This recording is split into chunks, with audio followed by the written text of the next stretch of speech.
वजीर आजम इमरान खान की साबिक वजीर आला पंजाब शहबाज शरीफ से रकाबत छुपाए नहीं छुपती। विफाकी हुकूमत में काम करने वाले तमाम आला ओहदेदारान को इल्म है कि खान साहब को शहबाज शरीफ और शाहिद खाकान अब्बासी एक आंख नहीं पाते। काबीना के अक्सर अरकान समझते हैं कि खान साहब अपना असली सियासी हरीफ नवाज शरीफ को नहीं, शहबाज शरीफ को गर्दानते हैं। उनके ख्याल में शहबाज शरीफ ही अपोजिशन का वो वाहिद रहनुमा है जो मुक्तदरा को पसंदीदा है और किसी बदलती सूरत हाल में वो खान साहब का मुतबादिल हो सकता है। इसी वजह से खान साहब शहबाज शरीफ पर खुसूसी तवज्जो रखते हैं। शहबाज शरीफ के खिलाफ मुकदमात हों, उनकी बतौर वजीर आला कारकर्दगी हो या उनके बयानात हों, हर एक पर तहरीक इंसाफ के तर्जुमानों का जोरदार रद्द-ए-अमल सामने आता है। शहबाज शरीफ की जमानत पर रिहाई हो या फिर उनके बैरून मुल्क जाने की बात हो, तहरीक इंसाफ किसी मामले पर उन्हें आजाद नहीं छोड़ना चाहती। शहबाज शरीफ को बैरून मुल्क जाने की इजाजत उस दिन मिली जिस दिन वजीर आजम इमरान खान सऊदी अरब के सरकारी दौरे पर जाने वाले थे। इत्तफाक ये हुआ कि दौरे में 2 घंटे की ताखीर हो गई। सऊदी वली अहद शहजादा मोहम्मद बिन सलमान ने पैगाम भेजा कि वो वजीर आजम का खुद एयरपोर्ट पर इस्तकबाल करना चाहते हैं, इसलिए इमरान खान 2 घंटे ताखीर से सऊदी अरब रवाना हुए। मगर यही ताखीर शहबाज शरीफ के हवाले से बड़ा मसला बन गई। अगर तो शहबाज शरीफ को बैरून मुल्क जाने की इजाजत देने का फैसला खान साहब के सऊदी अरब जाने के बाद होता तो इस बात का इम्कान था कि तहरीक इंसाफ रद्द अमल देने में ताखीर कर देती और इस वक्त से फायदा उठाकर शहबाज शरीफ बैरून मुल्क रवाना हो जाते। मगर इमरान खान के दौरे में 2 घंटे की गैर मुतवक्को ताखीर से सारा खेल खराब हो गया। खान साहब ने फौरन हंगामी इजलास बुलाया और अपने वजीरों और तर्जुमानों को हिदायत की कि शहबाज शरीफ के बाहर जाने की डट कर मुखालफत की जाए। इसी 2 घंटे में हुकूमत ने पॉलिसी बनाकर अगले दिन सुबह शहबाज शरीफ को बैरून मुल्क जाने से रोक दिया। खान साहब और उनकी जमात शहबाज शरीफ को रोक कर क्या तासुर देना चाहती है, जाहिर है पहली बात और जाहिरी बात तो यही है कि शहबाज शरीफ के बाहर जाने से उनके एहतसाबी एजेंडे को नुकसान पहुंचता। मगर असली और अंदरूनी बात यह है कि हुकूमत शहबाज शरीफ को रोक कर ये साबित करना चाहती है कि वो अपोजिशन के साथ किसी डील या रियायत के लिए तैयार नहीं है।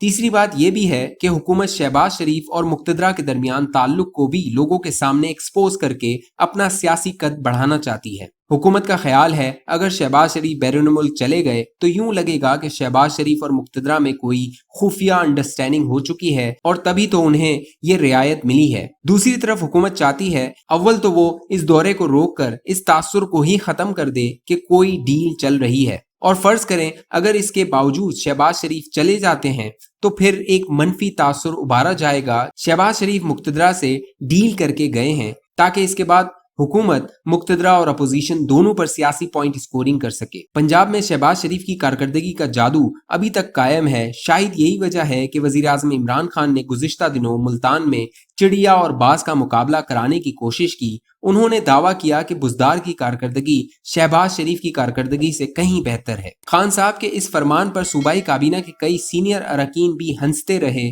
बल्कि एक रुकन ने तो खान साहब से एक मुलाकात में कह दिया कि मैं बुज़दार की क्यों इज्जत करूं, क्या वो मेरिट में हमसे बेहतर है, हमसे ज्यादा पढ़ा लिखा है, पार्टी में हमसे पुराना है या बैरून मुल्क से कोई खास डिग्री लेकर आया है, इसकी इज्जत क्यों की जाए जबकि इसकी कारकर्दगी भी बहुत बुरी है। शहबाज शरीफ के अलावा इस वक्त दूसरा बड़ा मसला जहांगीर तरीन का है। जहांगीर तरीन को जानने वाले कहते हैं कि वो कच्ची जमीन पर पाँव नहीं रखते, यानी अपने फैसले बहुत सोच समझ कर और देखभाल कर करते हैं। तरीन ग्रुप की तरफ से कौमी और सूबाई असम्बली में फॉरवर्ड ब्लॉक का कयाम एक अहम सियासी पेशरफ्त है।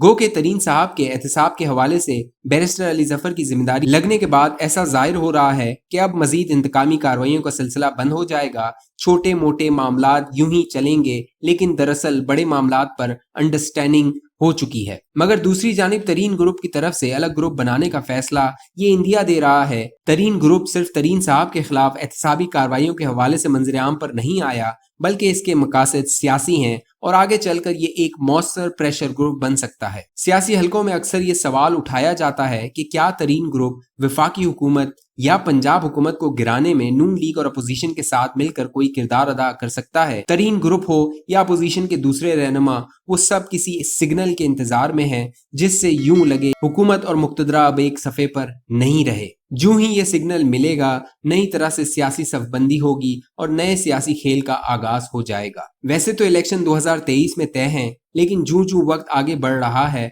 मुस्तकबिल की ताश लगनी शुरू हो गई है। मौजूदा हुकूमत जिस रफ्तार से माशी गिरदाब में फंसी जा रही है और गवर्नेंस में बेहतरी नहीं ला रही, इससे इसका अगली टर्म के लिए इलेक्शन जीतना महाल होता जा रहा है।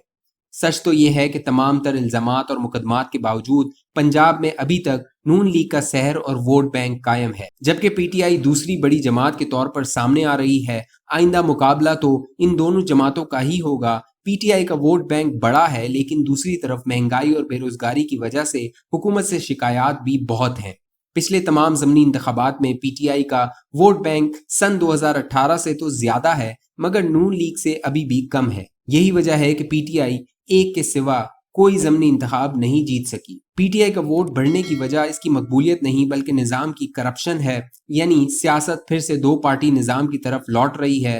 पहले जो vote peoples party, Jamaat Islami या आज़ाद उम्मीदवारों को पड़ते थे, अब वो बराह रास्त दोनों बड़ी पार्टियों पंजाब में यानी नून लीग और तहरीक इंसाफ को पड़ रहे हैं। लगता है कि अगले इलेक्शन तक यही सूरत-ए-हाल बरकरार रहेगी। अगर तो पीटीआई ने कोई माशी कारनामा दिखा दिया तो फिर तो इससे सियासी फायदा होगा। अगर यही बेढंगी चाल रही तो फिर अगले इलेक्शन में पीटीआई को अपने हाथ मलने पड़ेंगे।